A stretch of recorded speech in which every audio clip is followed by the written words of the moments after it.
Écoutez, la loi est votée, elle n'est pas encore promulguée, première observation.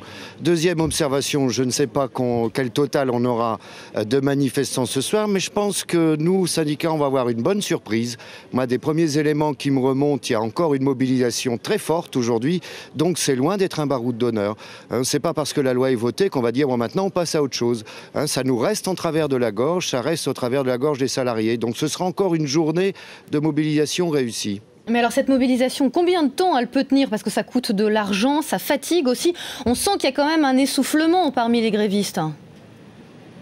Il y a eu des différents endroits où il y a eu des reprises du travail, c'est un fait, mais je vous signale que par exemple le 4 novembre prochain, il y a un appel dans le transport aérien de plusieurs organisations syndicales. Ça veut dire quoi? Ça veut dire qu'on n'est pas dans la fin du mouvement.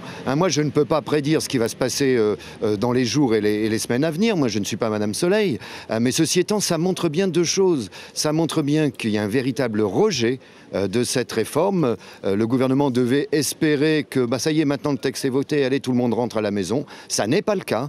Ça reste en travers de la gorge des salariés. Ils ne l'acceptent pas. Ils ne veulent pas être victimes eux seuls de la crise financière, et ça signifie qu'on n'a pas encore fini. Le combat n'est pas terminé, et je rappelle que la promulgation de la loi, c'est pas avant la mi-novembre. Alors moi, je ne suis pas en train de dire voilà ce qui va se passer dans les jours à venir.